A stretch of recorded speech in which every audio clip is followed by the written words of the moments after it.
Hello there, welcome back to Simon's Shed and welcome to the first in a new series of videos about the Roco Z21 DCC controller.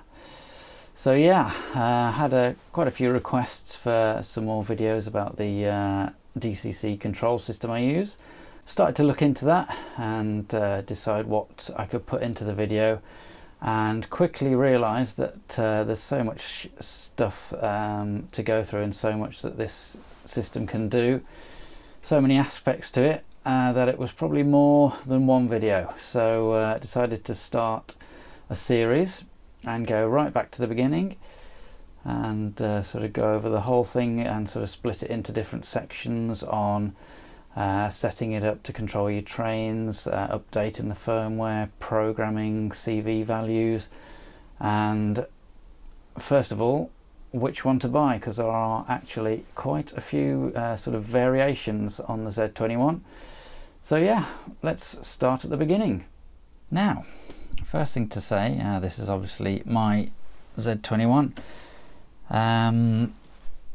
Looking back at the videos, I did my first video about this in 2015, which means it's, as the date of publishing this video, it's been 5 years since I bought it.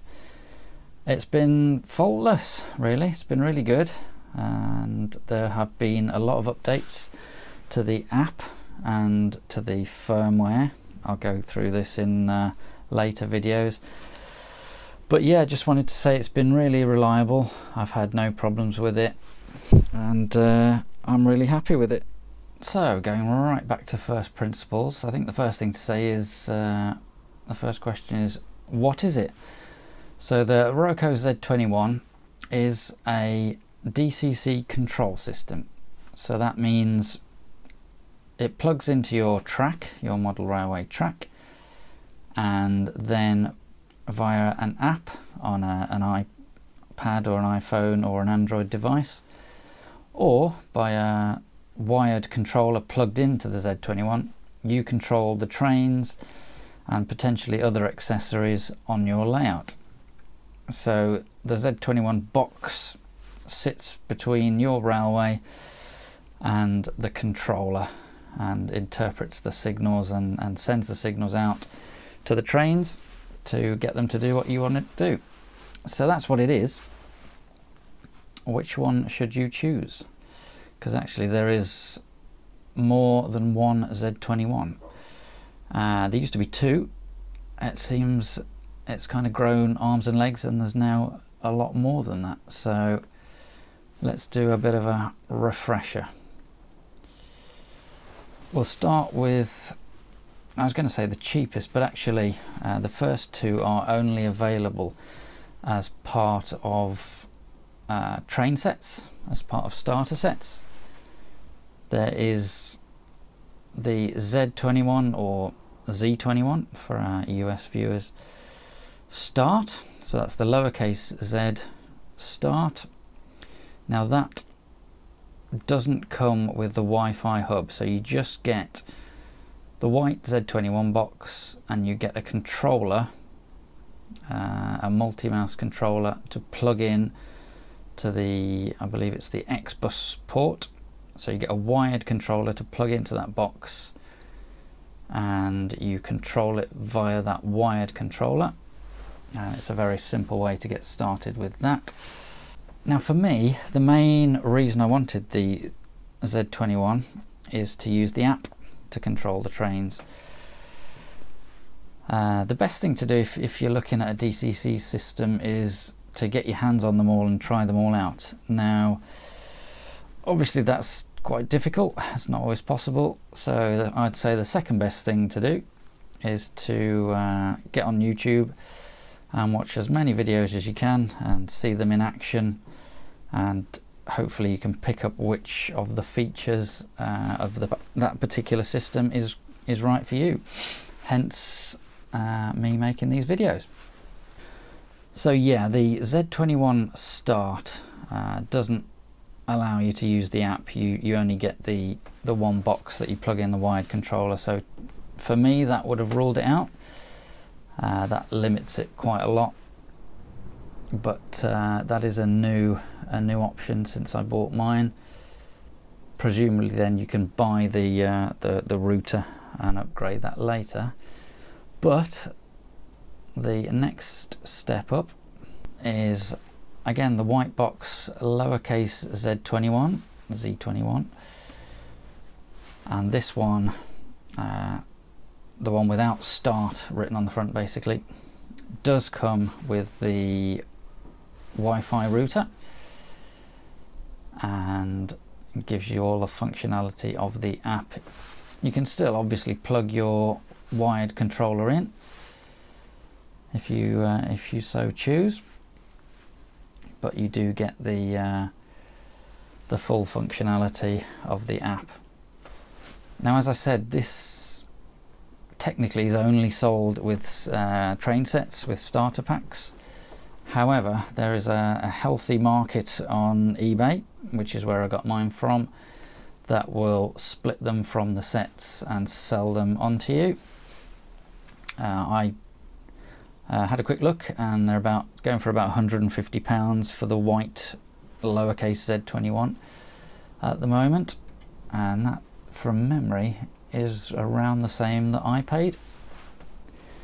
Now, one difference to when I bought mine, you need to check these days that you're getting what's called an unlock code. So you'll need a code to unlock it and register it. That wasn't the case when I bought mine. It just worked straight out of the box. I didn't have to put any codes in, but do make sure you get a code if you buy it off eBay. And slightly less important, but make sure it's got the right plug for your region. I say less important because you can obviously buy quite a cheap adapter if you get a 2-pin. If you get one with a 2-pin plug and you're in the UK, you can just plug it into one of those cheap adapters that will let you plug it into a 3-pin UK socket. So the next step up from that is the Z21 uppercase Z with the black box. Now, this seems to be going for around £350 at the moment. Had a quick look, and the additions that you get compared to the white Z21, you can adjust the track voltage. So sometimes you might need to lower the track voltage if it's a bit too high for your layout. You get a separate programming track output, so you can actually plug essentially 2 layouts in. One will be your normal layout and one will just be a programming track. And you get some extra other ports, a CAN bus, an L bus, which is a LocoNet bus, and a sniffer bus for a legacy DCC command station, so you can plug your old DCC command station in and sort of get it to repeat commands across the Z21 layout. Now, let's just quickly go over the different ports. So even with the white one, you get 2 X-bus sockets. Now, X-bus is essentially for plugging in controllers, so you can plug in wired controllers. It's ExpressNet, so controllers that support ExpressNet. You can get lens controllers, and there's multi-mouse controllers that you can plug in. There's, again, with the white one, you get the R bus, which is a Roco bus. That seems to be for sort of accessories like detecting track occupancy, so whether there's a loco on that particular bit of track. And the B bus, which is like a booster bus, so if you've got a big layout, you can buy a booster module and plug it into that B bus and power your gigantic layout. So both the white and the black boxes have all of those. The black one has the extra CAN bus, which seems to repeat a lot of the R bus functionality.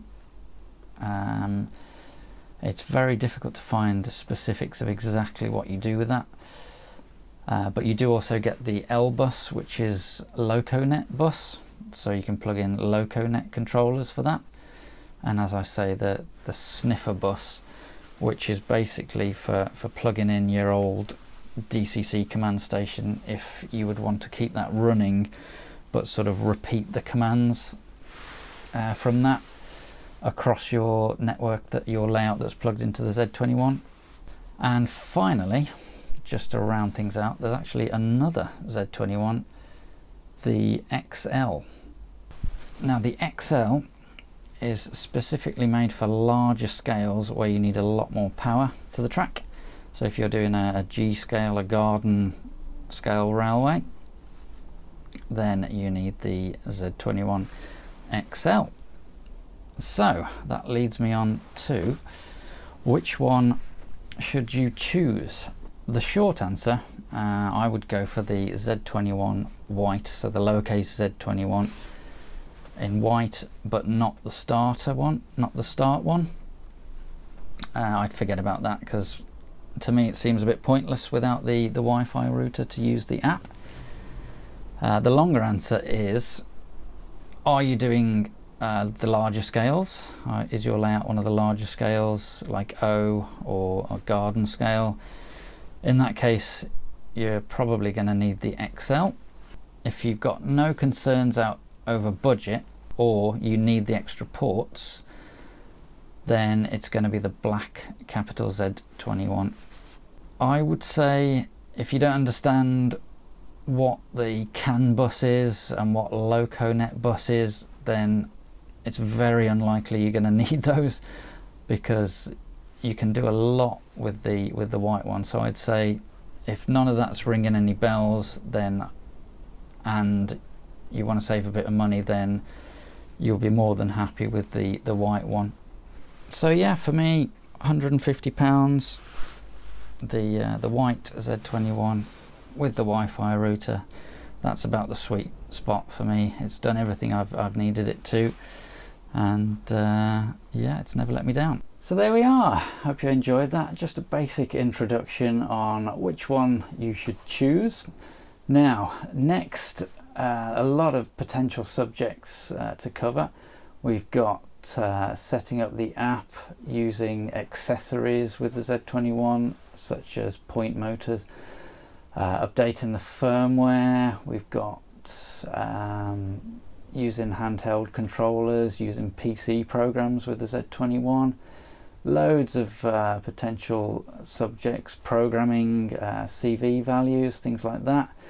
So please let me know if there's anything in particular you would like to see covered. But yeah, I'll be along with another video on the Z21. I'll pick a subject and focus on that one subject in the next video. But until then, thanks very much for watching, and I'll see you soon.